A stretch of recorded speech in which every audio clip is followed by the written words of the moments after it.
इस वीडियो में हम मिक्स्ड फ्रैक्शंस अर्थात मिश्रित भिन्नों को जोड़ना और घटाना सीखेंगे। तो मिश्रित भिन्न क्या होती है? उदाहरण के लिए ये एक मिश्रित भिन्न है। यहाँ पर ये वाला भाग पूर्ण भाग अर्थात होल पार्ट कहलाता है और ये वाला भाग फ्रैक्शनल पार्ट अर्थात भिन्नात्मक भाग कहलाता है। आइए अब हम एक उदाहरण द्वारा समझते हैं कि हम किस प्रकार मिश्रित भिन्नों को जोड़ सकते हैं। तो मान लीजिए एक मिश्रित भिन्न है 3 5/8 और इसमें हम एक मिश्रित भिन्न जोड़ना चाहते हैं, वो है 2 1/3।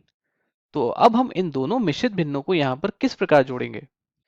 इन दोनों भिन्नों को जोड़ने का सबसे आसान तरीका ये है कि हम इन दोनों भिन्नों के होल पार्ट अर्थात पूर्ण भाग को एक साथ जोड़ लेते हैं। तो मैं यहाँ लिख देता हूँ 3 + 2 और फिर इन दोनों भिन्नों के फ्रैक्शनल पार्ट अर्थात भिन्नात्मक भाग को एक साथ जोड़ लेते हैं। तो मैं यहाँ पर लिख देता हूँ +5/8 + 1/3। अब क्योंकि हम इन दोनों भिन्नों को सीधा ऐसे ही नहीं जोड़ सकते हैं, क्योंकि इन दोनों भिन्नों के जो हर हैं ये दोनों एक समान नहीं हैं। तो पहले हम इन दोनों के हर को एक समान बनाएंगे। आइए हम इसको यहाँ पर अलग से हल कर लेते हैं। तो हमारे पास यहाँ पर 5/8 + 1/3 है। यदि हम यहाँ पर क्रॉस मल्टीप्लिकेशन अर्थात वज्र गुणन विधि का उपयोग करें तो यहाँ पर पहली भिन्न के अंश में 5 × 3 लिखेंगे और इसके हर में भी हम 3 से गुणा करेंगे तो ये हो जाएगा 8 × 3 प्लस दूसरी भिन्न का अंश हो जाएगा 1 × 8 और इसका हर वही रहेगा 8 × 3। तो इसको हल करने पर हमें मिलेगा 15 + 8/24 और ये बराबर होगा 23/24 के। तो इसको हम यहाँ पर लिख सकते हैं। तो ये हो जाएगा 23/24 और यहाँ पर ये पूर्ण भाग मिलकर हो जाएगा 3 + 2 अर्थात 5 और इसको हम इस प्रकार भी लिख सकते हैं 5 23/24 और यही हमारा उत्तर है। तो इस प्रकार हम मिश्रित भिन्नों को जोड़ते हैं। यहाँ पर भिन्नात्मक भाग का योग 1 से कम है, लेकिन यदि यहाँ पर भिन्नात्मक भाग का योग 1 से ज्यादा होता तो हम क्या करते? आइए देखते हैं। उदाहरण के लिए मान लेते हैं कि दूसरी मिश्रित भिन्न का जो भिन्नात्मक भाग है उसका अंश 1 नहीं बल्कि 2 है। अब जहां जहां 1 है मैं वहां पर 2 लिख देता हूं। तो यहाँ पर 2 हो जाएगा, यहाँ पर ये 2 हो जाएगा और यहाँ पर ये 2 हो जाएगा। तो यहाँ पर 8 की जगह ये हो जाएगा 16। तो यहाँ पर 23 की जगह हो जाएगा 31। तो यहाँ पर भी 31 लिखेंगे, 31/24। हम यहाँ पर 31/24 को इस तरह भी लिख सकते हैं 1 7/24। अब हम इस पूर्ण भाग को इस मिश्रित भिन्न के पूर्ण भाग से जोड़ देंगे अर्थात हम यहाँ पर 5 को 1 से जोड़ देंगे। तो इस प्रकार अब हमारा उत्तर हो जाएगा 6 7/24। मिश्रित भिन्नों को हम एक और तरीके से जोड़ और घटा सकते हैं और वो तरीका है मिश्रित भिन्नों को अनुचित भिन्न अर्थात इम्प्रॉपर फ्रैक्शन में बदलकर। इम्प्रॉपर फ्रैक्शन अर्थात अनुचित भिन्न जहां पर न्यूमरेटर अर्थात अंश डिनोमिनेटर अर्थात हर से बड़ा होता है। उदाहरण के लिए हम मान लेते हैं कि हमें इन दो मिश्रित भिन्नों को जोड़ना है, एक 2/3 प्लस 2 7/9। तो हम यहाँ पर हर को पूर्ण भाग से गुणा कर देंगे और इसमें अंश को जोड़ देंगे। तो इस प्रकार हमें नया अंश प्राप्त हो जाएगा और हम यहाँ पर वही हर लिखेंगे अर्थात यहाँ पर 3। और ऐसा ही हम दूसरी भिन्न के साथ करेंगे। हम यहाँ पर 9 को 2 से गुणा कर देंगे। तो 9 × 2। अब इसमें हम अंश को जोड़ देते हैं तो +7 और हमारा हर वही रहेगा अर्थात 9। तो इस प्रकार हमें यहाँ पर मिल जाएगा 5/3 प्लस 25/9। अब हम यहाँ पर पहली भिन्न के अंश और हर को 3 से गुणा कर देंगे जिससे हमारा हर 9 बन जाएगा। तो ये 25/9। तो ये यहाँ पर हो जाएगा 15/9 प्लस 25/9 और ये बराबर होगा 40/9 के।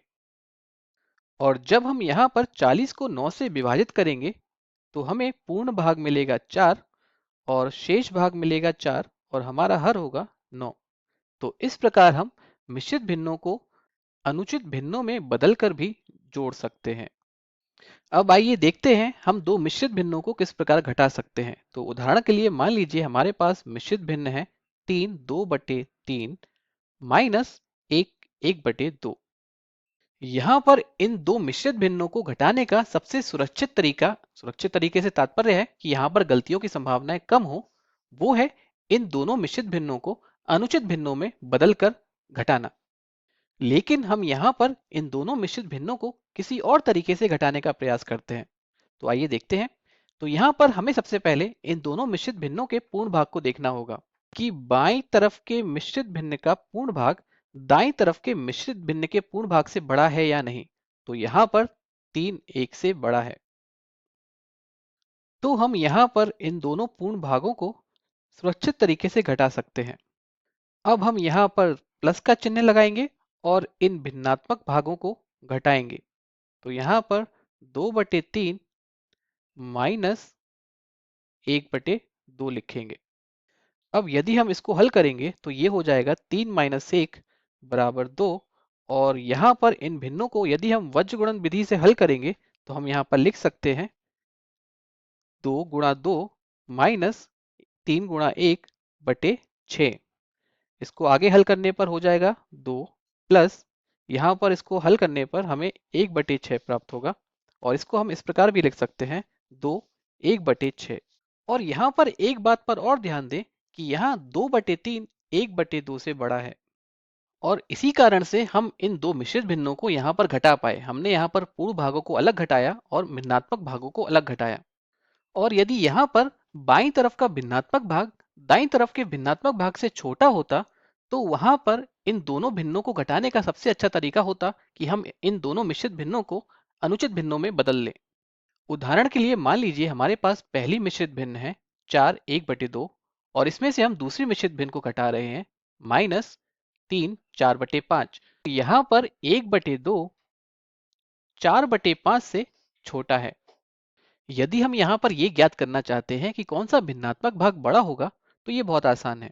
हम यहाँ पर क्रॉस मल्टीप्लिकेशन अर्थात वज्रगुणन विधि का उपयोग कर सकते हैं और फिर अंशों की तुलना कर सकते हैं। तो यहाँ पर वज्रगुणन विधि का प्रयोग करने पर हमें 1 गुणा 5 5 प्राप्त होगा और 2 गुणा 4 8 प्राप्त होगा। तो हम यहाँ देख सकते हैं 8 5 से बड़ा है अर्थात 4/5 1/2 से बड़ा होगा। तो यहाँ पर मिश्रित भिन्नों को घटाने का सबसे अच्छा तरीका होगा कि हम यहाँ पर मिश्रित भिन्नों को अनुचित भिन्नों में पहले बदल लें। तो यहाँ पर हम 2 को 4 से गुणा करेंगे और उसमें 1 जोड़ देंगे। तो यहाँ पर 2 गुणा 4 प्लस 1। तो इस प्रकार हमें नया अंश प्राप्त हो जाएगा और हमारा हर वही रहेगा अर्थात 2। और इसी प्रकार हम दूसरी भिन्न में भी यही करेंगे। तो यहाँ पर हम लिख सकते हैं 5 गुणा 3 और इसमें हम 4 जोड़ देंगे। तो ये हो जाएगा +4 बटे हमारा हर वही रहेगा अर्थात 5। तो ये बराबर होगा 9/2 माइनस ये हो जाएगा 19/5। अब हम यहाँ पर पहली भिन्न के अंश और हर को 5 से गुणा कर देंगे और दूसरी भिन्न के अंश और हर को 2 से गुणा कर देंगे। इसको हल करने पर हमें मिलेगा 45/10 माइनस 38/10 और इसको हल करने पर हमें हमारा उत्तर मिल जाएगा जो कि है 7/10।